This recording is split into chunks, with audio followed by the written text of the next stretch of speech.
Going back to school, it's got to be tricky there for anybody. But can you think about what it was like, back when you were in school and your favorite teacher, the one that really made the impact on you? Were they just like regular run-of-the-mill teachers, or was there something special, something a little bit different about them?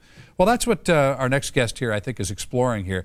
Stuart Grauer has a long education background here, and a big part of it right here in San Diego, right? Right. Now, just tell me what you were telling me during the break here about your background, because that alone is fascinating. Well, I started out as a public school teacher. Worked as a private school teacher in an independent school in New York City. Taught overseas in Switzerland for several years. Was a headmaster of an international school there. Worked at several other independent schools. Was a tenured public school teacher, and I've taught grades 3 through postgraduate education, even at 2 different universities. So, in 1991, I finally started my own school called the Grauer School in Encinitas. So the Grauer School in Encinitas. Well, you put together a compilation of stories here about teachers, and you and I were just talking here about, the name of the book is Real Teachers, True Stories of Renegade Educators. Mm-hmm. What does it take to really get the job done today? I mean, in this era of standardized testing and teachers just teaching to the test, and we really, kind of wonder about the future of education. I wonder too, but to me, the whole search for real teachers, which has really led me literally all over the world, looking at people doing extraordinary special things in education, standing up to the bureaucracies, $50 billion federal bureaucracy in education, trying to force standardized teachers to teach standardized results and develop standardized kids. And what I found was not that at all. I found beautiful pockets of real teaching where bringing elders back into the schools and bringing local traditions. And a lot of this book has to do with regional and place-based education, where I found people still honoring the regional traditions. We don't really want a standardized education in the United States. We honor our seafarers and our Texas cowboys and our California surfers, and these are regional distinctions that we have to cherish. And I think what you're hitting on here is something that's really kind of at the core of what's bothering a lot of people about kind of the way the country is headed.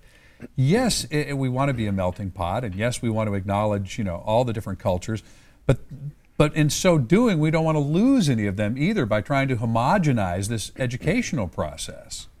That is the dilemma right there, and I think the answer is in Socratic education, where really teachers, whether they're in public schools and feel riddled by bureaucracies, or they're in private, independent, or homeschool situations, still have an opportunity to have a direct Socratic relationship with the students. And this book is a challenge for every teacher in the country to take all the time it needs, regardless of the external pressures you feel from state bureaucracies, to develop a great conversation every day with your kids. Well, let's take the rest of our time here and talk about some of the examples that you have in the book here. Who's one of your favorites? Well, one of my favorite young teachers was a fellow called Guy, that we called Guy the Bear Hunter, and we were, I have a long history for the last 30 years taking students all over the world, and wherever we go, we're inventing a new type of tourism. I guess you'd call it edutourism, and that is that our students go into schools. Last October, we visited 7 different schools all through Tanzania, and what we do is we engage the different groups with our students and try to find commonalities.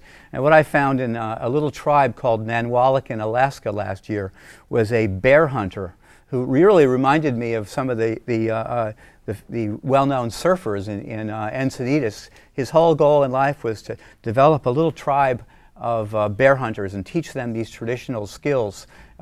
And in that school, it was wonderful. In the Nanwalek school, they're bringing back elders into the classrooms to teach the different types of berries and to teach salmon smoking again.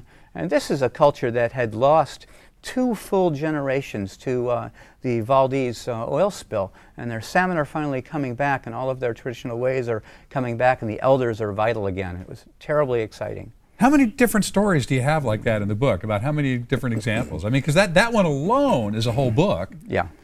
There are 10 different stories here, each one of them a full journey, each one of them to be savored independently. What I've tried to do here is to write the ultimate book that anybody, teachers and anybody interested in education, would love to read over spring break. So I'm really glad that I'm here the day before spring starts, because I think this is the best possible reading for. Well, this is your teaching spring break reading. And parents, this is a good read for you, and kids, this is a good read for you. I mean, this is just, it's a win-win all the way around. Now, you're going to be at Warwick's tonight in La Jolla, and I want to get the time right, 7:30 tonight? Yeah. So you'll be launching the book at Warwick's Bookstore in La Jolla tonight, and 7:30? 7 o'clock we have a little guitar show. Oh, well, So. be there early. Get there by 6:30 and hang out, and come meet Stuart, get a copy of the book, get him to sign that for you, and enjoy some great stories here, and maybe pick up an idea or two about how we can really help the educational process out here in the United States.